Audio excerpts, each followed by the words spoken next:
What's good, YouTube? It's your boy, Blue Blood Sports TV, back at y'all with another one. So, update about the truth of the matter with the rematch that you're not hearing much about, but we know is floating around in the boxing atmosphere.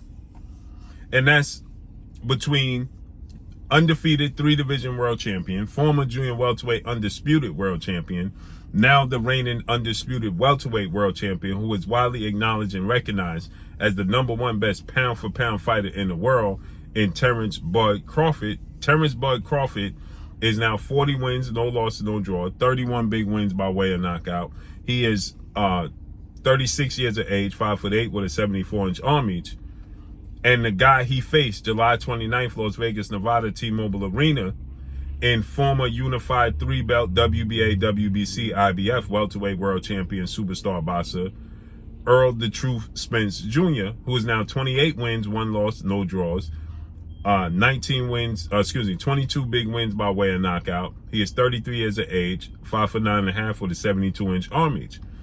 They fought July 29th, as we know, T-Mobile Arena. Highly anticipated fight. One of the most anticipated fights in the last decade. On paper, it was seen to be one of the most 50-50 fights, if there ever were one, on paper. But the fight itself didn't live up to it. It just didn't live up to, the fight itself didn't live up to the competitive nature. The atmosphere, the event, the star power, it lived up. It did, what, 650,000 pay-per-view buys? It did a gate of the 6th highest gate with $21 million at the gate. Okay, so it nearly rivaled the gate of Tank Davis and Ryan Garcia, which was the biggest fight of the year, that did $1.2 to $1.4 million pay-per-view buys. So Tank Davis did over 22 million. They did 21. So it's right behind them. So it was anticipated. It was a lot of intrigue and interest, and it was the biggest fight in the last decade. You know, Tank Davis versus Ryan Garcia was the biggest commercial fight of the year, the biggest event. But as far as accomplishments and excuse me, I got something in my eye. But as far as accomplishments and as far as competitive nature, this was seen to be the more competitive fight. But it was even less competitive than Tank Davis and Ryan Garcia. It was a one-sided dominant affair on the part of Terrence Crawford. And you had a can't-miss, action-packed, competitive fight. At least many people thought that. And again, the fight didn't do that. Inside the square circle, the competition, Terrence Crawford showed in this fight that he was on level 8 or 10, and Errol Spence was on level 7. Right? From 0 to 10, it showed that Terrence Crawford was on 10 and Errol Spence was on 7. Right? He was at least at the very best at 8. Terrence Crawford was better in every aspect. He dropped him in the 2nd round, twice in the 7th round, then stopped him in the 9th round. And he won clearly round 2, the second half of round 3, round 4, 5, 6, definitely 7, definitely 8, and definitely 9. People thought it should have been stopped in the 6th, 7th, and 8th round. Right? Now, the first half of the 3rd round, I thought was competitive. The first round I gave to Errol Spence. But from there on, it wasn't competitive. And so, because right now, they had in the contract that Errol Spence was contractually in his right to petition for a rematch, where you had he had 30 working business days from July 29th to activate the rematch clause, and Terrence Crawford was contractually obligated to give him the rematch. But Terrence Crawford would be compensated for having to give him the rematch, where he could choose what weight class it took place in, because both guys expressed that it's not easy for them to make 147 pounds. Definitely Errol Spence. And that the winner will also have the opportunity to get a bigger split of the pie.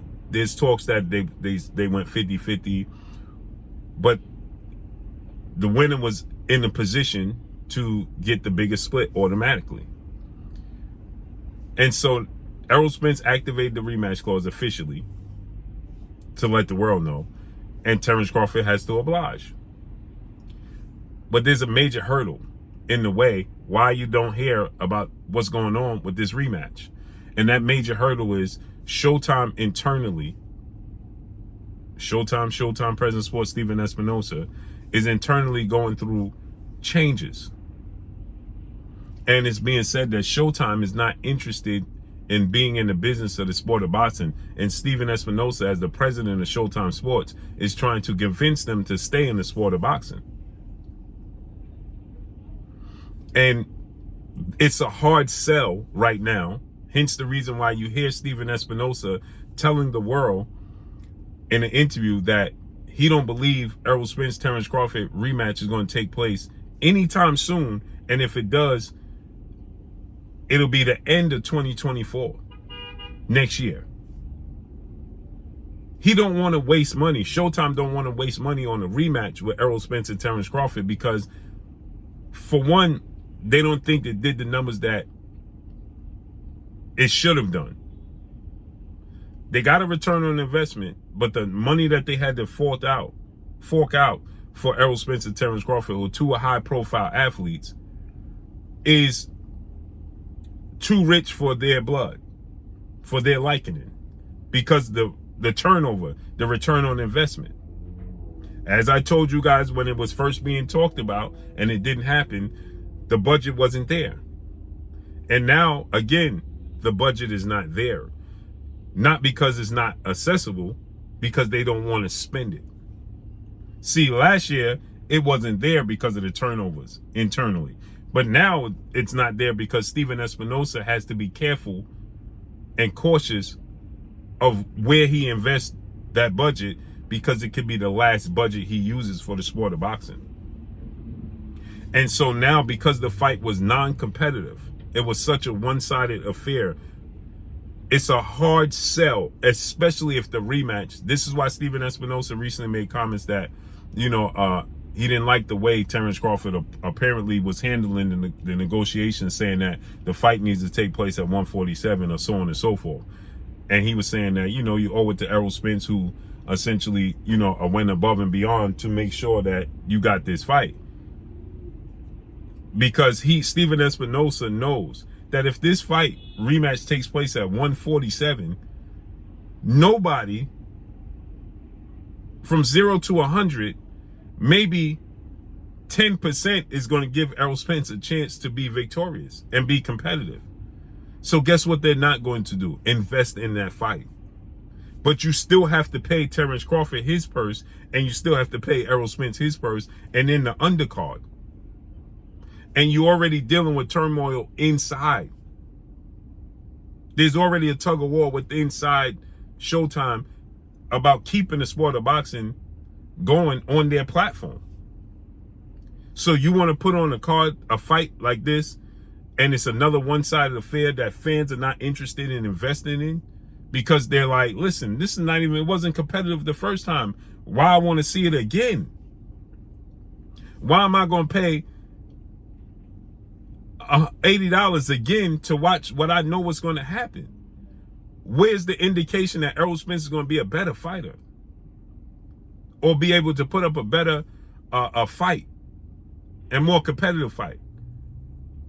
What leads me to believe that? Hence the reason why Stephen Espinosa told the world that Errol Spence was in a very tough fight. Hence he was saying he got battered. When you're in a tough fight like that, and take that punishment, you need time to heal. Errol Spence is not in that mindset. He wants to be competitive. He's a competitor. Stephen Espinosa is thinking from a business standpoint, and he's like, bro, I'm not going to get a return on my investment, and we're already dealing with issues inside. It's like a marriage. Stephen Espinosa is in a marriage with his bosses at Showtime. It's like being in a marriage with your wife, and she's complaining about the bad investments you continue to make, and the bank account is getting low, and then you go and invest in another bad investment, and pay high-end money for this investment, oh, she's going to divorce you. So this is what Steven Espinosa is trying to prevent. So he's looking to put on the best fights to try to convince the powers that be, aka the people he has to answer to, that it's a good idea to keep going ahead with the sport of boxing. But in order to do that, he got to put on competitive, lucrative, return on his investment fights. And he's hard pressed to try to convince the fans that this is a good investment for the fans to put that money back to invest in a fight that they already saw, especially if it's at 147, to tell the world it's going to be competitive again and there's a chance Errol Spence is going to win. People don't even believe there's a chance Errol Spence can be competitive, let alone win. So to get people to spend $80 again for pay-per-view, it did 600,000 pay-per-view buys. So if it did 600,000 pay-per-view buys, right, it's already a piracy. Now you had Canelo Alvarez, who's considered the face of boxing, reportedly do 650,000 pay-per-view buys. They only did 600+ thousand pay-per-view buys. So imagine what the rematch is going to do. It's going to do even low, but you still got to pay out these massive purses and try to convince the fans they didn't see what they saw and that it's going to be different. That's a hard sell. That's why you're not hearing much about this rematch, because Showtime doesn't have interest in putting on this rematch. Steven Espinosa, that's why he tells you it ain't going to happen in 2024. They would much rather put on a different fight with Terrence Crawford that would get a return on their investment. That's just the truth of the matter. So let's see how this unfolds and plays out, because we were supposed to get contractually obligated. They were supposed to have this rematch before the year ended, which means that they were supposed to have the rematch in December. Hence the reason why at the end of the fight, Errol Spence said, hopefully we have the rematch in December at 154. Now we going into the middle of October already, and we heard nothing about it. Why? Because they don't really want to put this rematch on, because Showtime is not in the business of losing money. But Al Heyman is in the business of making money, and he's in a position of power right now because he knows Showtime, Steven Espinosa, their back is against the wall. They got to put up right now, because he could take his talents to elsewhere, as we hearing he's going to take it to Prime. So let's see how this unfolds and plays out. But that's all I got for y'all. Make sure you hit the like button. Drop a comment in the comment section. Let me know what y'all think. Y'all already know what it is. It's your boy Blue, Blue Blood Sports TV. Hate, like, comment, and subscribe. You haven't subscribed, hit the subscribe button, hit the like button, hit the bell icon to get all the new notifications. Follow me on Instagram at Blue Blood Sports TV, all one word. Y'all already know what it is. Your boy Blue, I'm signing off. I'm gone. Peace.